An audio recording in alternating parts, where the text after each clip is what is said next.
escuro, né? Mas vamos assim. Boa noite. E aí, pessoal? Tudo bem? Passaram bem o dia hoje? Espero que sim. Bom, relembrando, nós estamos aqui na série de cartas deste livro, Carta de um Diabo a Seu Aprendiz, do Lewis, e já estamos na carta 27. Para quem quiser acompanhar, tá na minha bio todas e tem também no canal do YouTube, tá bom? Vamos ver hoje o que o nosso tio maldanado tem a nos ensinar.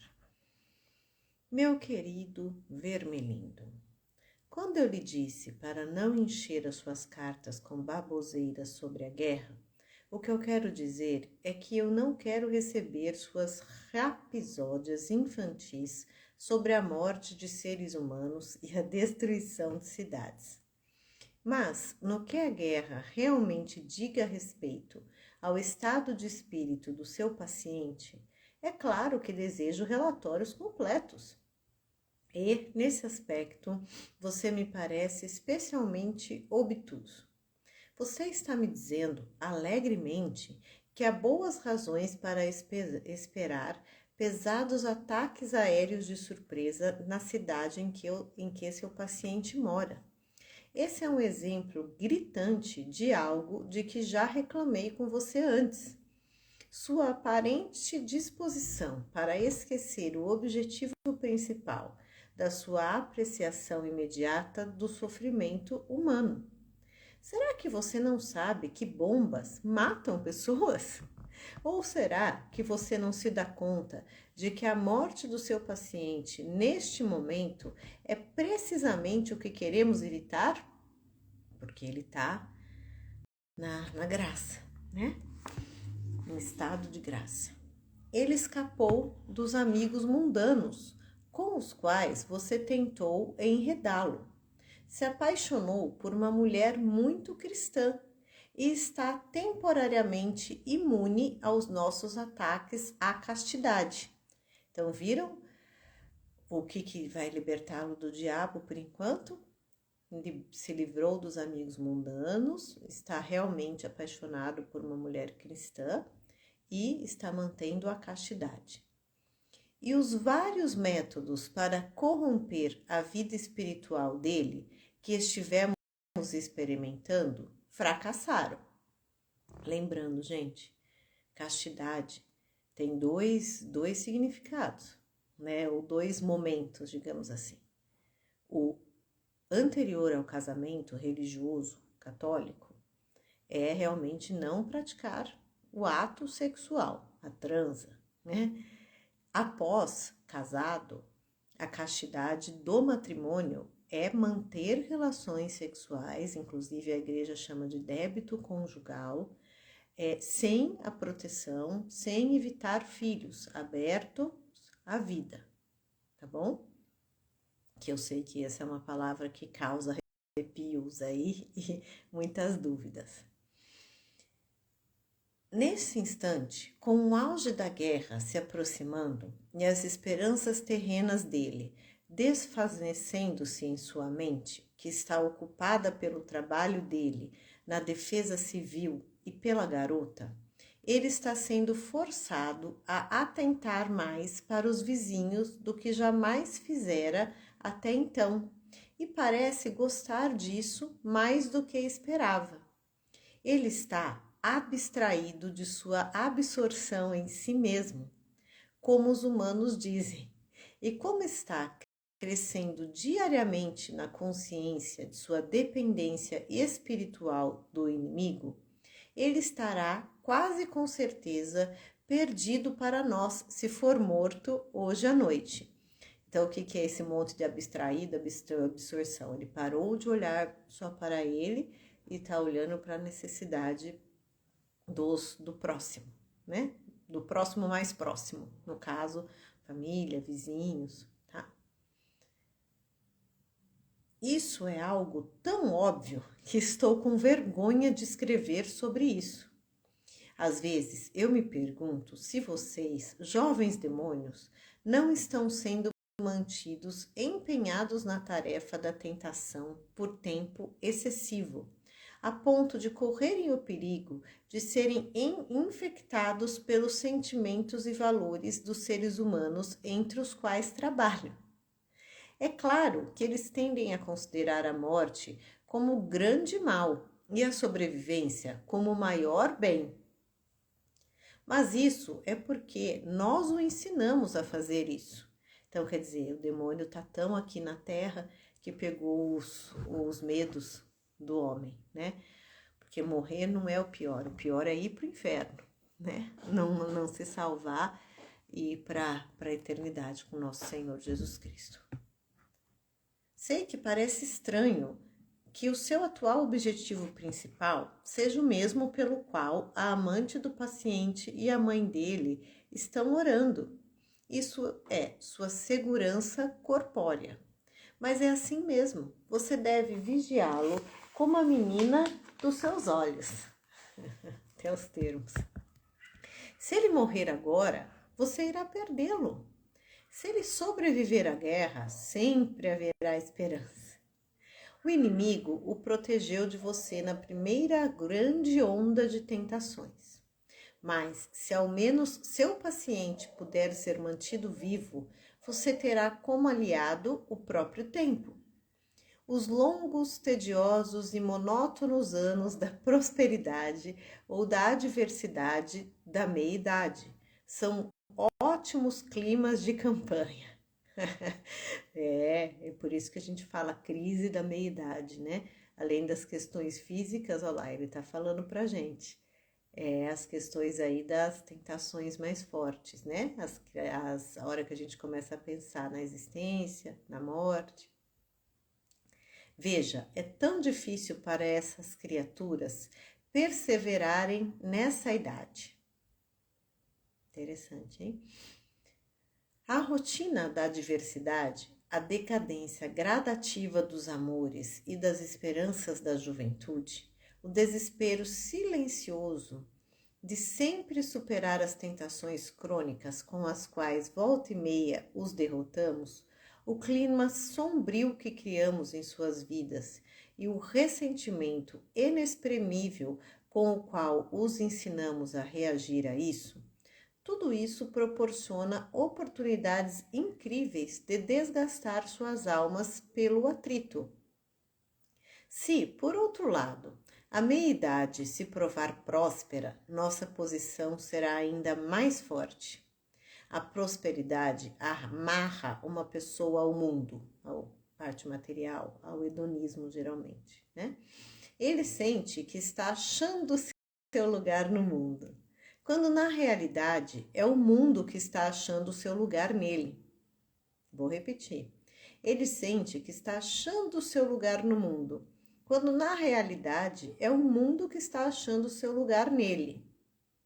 A reputação dele, que cresce a cada momento, o seu círculo crescente de amigos, o seu senso de importância, a pressão crescente do trabalho que o absorve e também agrada, tudo construiu nele um senso de estar realmente em casa no mundo, que é precisamente o que queremos.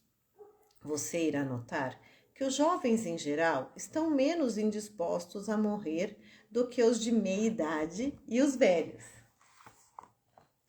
A verdade é que o inimigo, tendo estranhamente destinado esses animalzinhos medíocres à vida em seu próprio mundo eterno, resguardou-os de forma bastante eficaz do perigo de sentirem-se em casa em qualquer outro lugar. Eis porque temos que muitas vezes desejar vida longa para os nossos pacientes.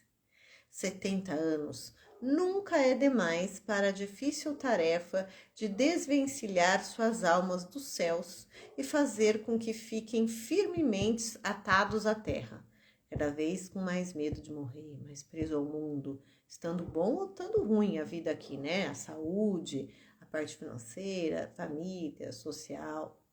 Não é isso que a gente vê, gente? Enquanto são jovens, eles parecem sempre nos escapar pela tangente. Mesmo se urdimos mantê-los ignorantes quanto à religião explícita, os ventos incalculáveis da fantasia, da música e da poesia, a mera face de uma garota, o cantar de um pássaro ou a vista do horizonte, estão sempre derrubando nossos castelos de areia.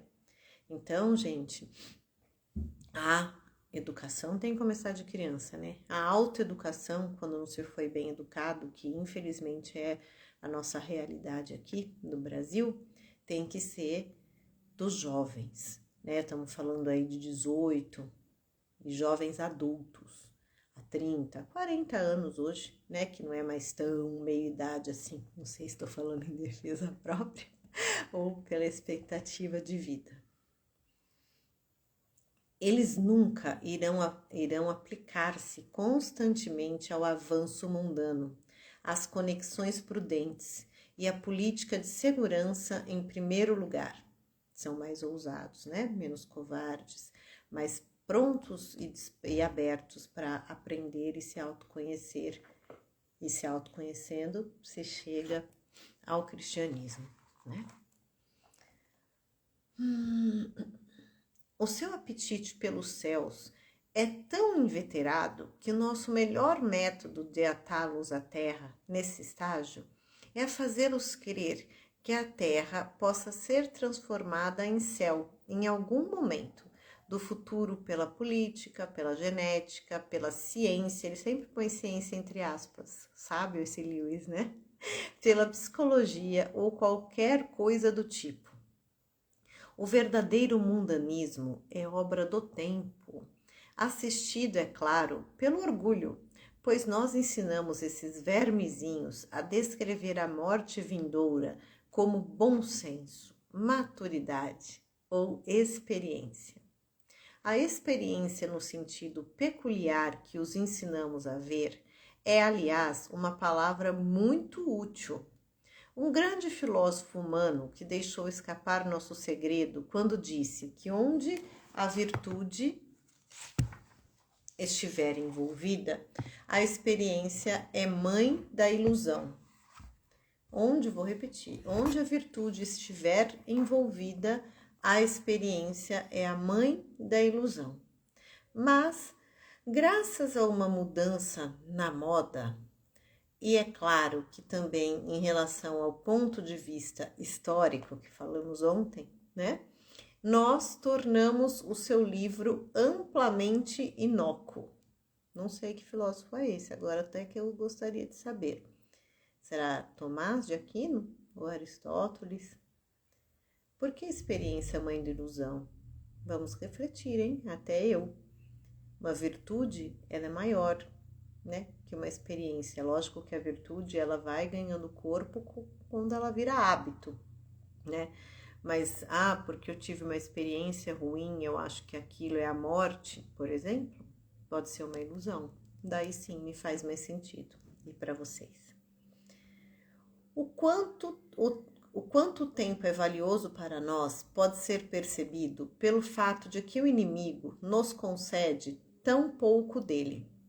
A maioria dos seres humanos morre na infância, naquela época muito, né, gente? Agora bem menos. Dos sobreviventes, boa parte morre na juventude. Obviamente, o nascimento humano é importante para o inimigo, principalmente como a qualificação para a morte humana. E a morte é apenas o portal para esse outro tipo de vida eterna, né? Somos autorizados a trabalhar somente em cima de uma minoria da espécie, pois o que os humanos chamam de vida normal é a exceção. Aparentemente, ele deseja que alguns dos animais humanos com os quais ele está povoando os céus tenham tido a experiência de resistir a nós ao longo de uma vida terrena de 60 ou 70 anos, que era a expectativa de vida na época, né? Nos 40, 50. Quanto mais curta ela for, melhor uso teremos que fazer dela. Seja o que for que você faça, mantenha o seu paciente o mais seguro que puder. Com carinho, seu tio mal danado. Então, lembrando, né, gente? Era outra época e... Nossa, me sumiu até o que eu ia falar aqui, peraí.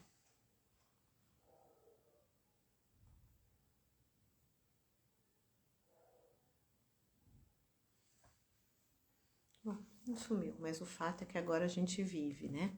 Se autoeduquem, se autoconheçam, você que já tá jovem e adulto, você que tem filhos, tem esse dever, mesmo que você não faça homeschooling, né? De entender sobre isso, virtudes. E aqui a gente é tão pobre, né? De leitura e tudo isso, tá bom? Bom, mantendo a short live, amanhã é sexta, estamos quase acabando, hein? Essa série de livros. Então, até amanhã, pessoal.